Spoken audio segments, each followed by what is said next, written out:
7.4, this is the inverse functions, all right? Inverse functions, they're not too hard, so this should be pretty easy for you today, all right? It says find an equation for the inverse relation of y equals 2x minus 4. Now, the inverse relation would undo everything that this one does, okay? So to get the inverse relationship, all you have to do is switch your x and your y. So we're going to switch the x with the y, so it's now going to become x equals 2y minus 4. And now we're going to solve this for x. So we're going to solve it for y. So we're going to add 4. So we get x plus 4 equals 2y. And then we divide by 2,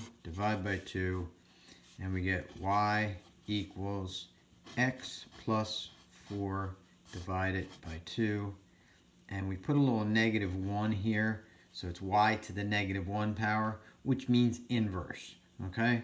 So the inverse of this function is this function, all right? So that's how you get the inverse function. All right, inverses.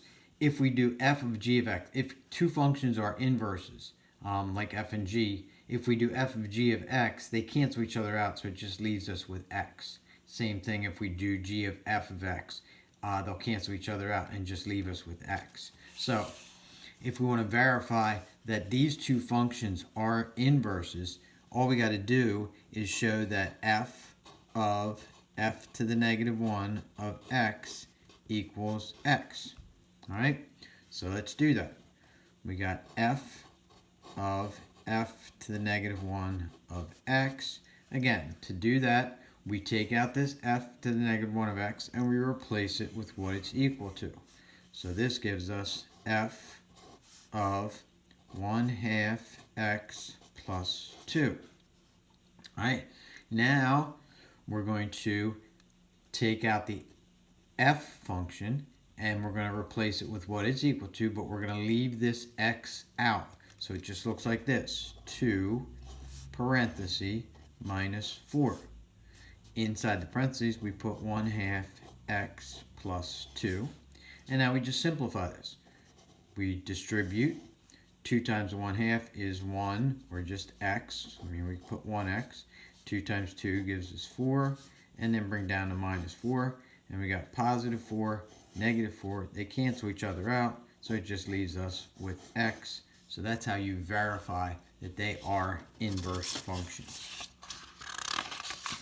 All right. Now, with real life models, the only thing that's different here is you cannot switch the x and the y in this. You have to leave them and just solve for the other variable. All right. So they give us the model for the scale L equals 0.5 W. Well, might as well write it down. L equals 0.5 W plus 3. All right. So that is the model that they gave us. So now to get the inverse, all we do is we solve it for W. So we would subtract 3, gives us L minus 3 equals 0.5 W, and then divide by 0.5, divide by 0.5. Dividing by 0.5, remember, is the same thing as multiplying by 2. So we get W equals 2L minus 6. All right, and that would be the inverse function of that. All right, so here's how it would be used. If you place a melon on a scale and the spring stretches a total length of 5.5, how much does the melon weigh? Well, we just plug it into that. So we get W equals 2 times 5.5 minus 6. We get W equals 11 minus 6. W equals 5. So it would weigh 5 pounds.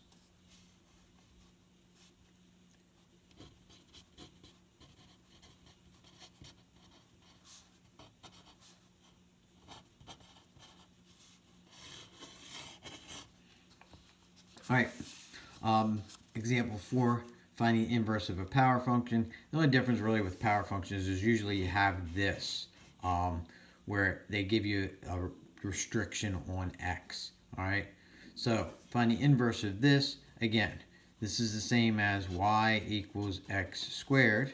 All right, because f of x is the same as y. We switch them, and it gives us x equals y squared. We solve it for y, so we square root,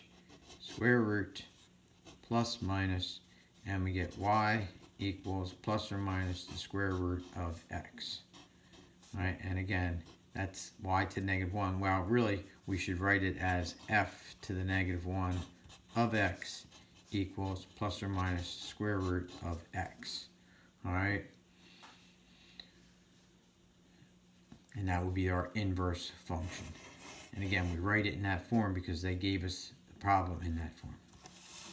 All right, finding the inverse. All right, find the inverse of function f of x equals 1/2 x cubed minus 2, and determine if it's a function.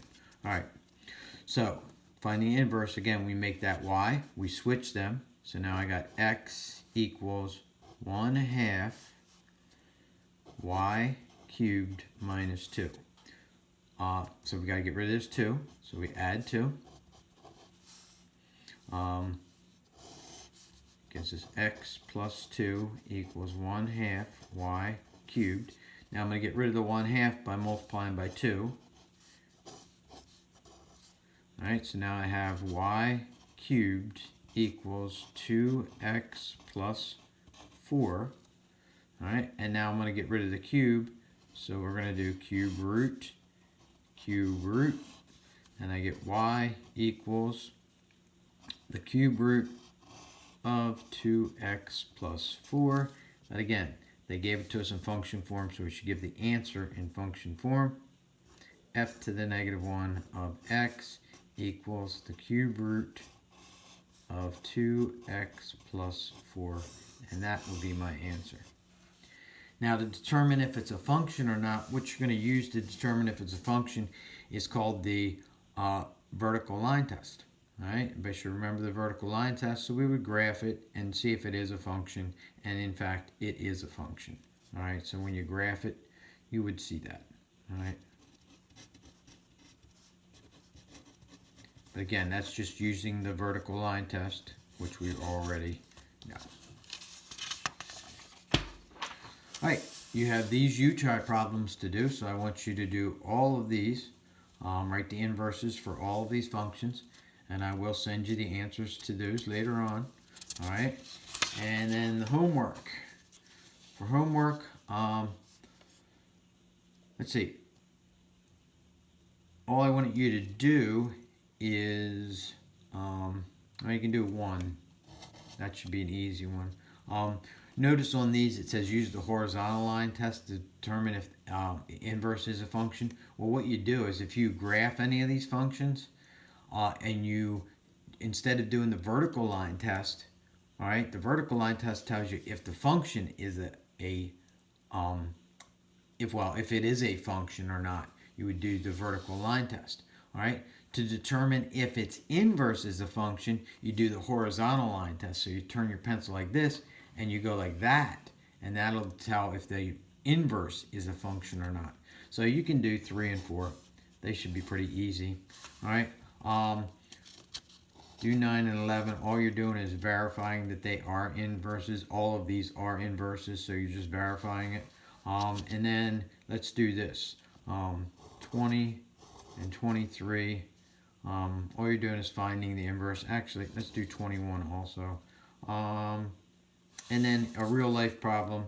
So let's do number 29. All right. So again, 1, 3, 4, 9, 11, 20, 21, 23, and 29. And that's your homework.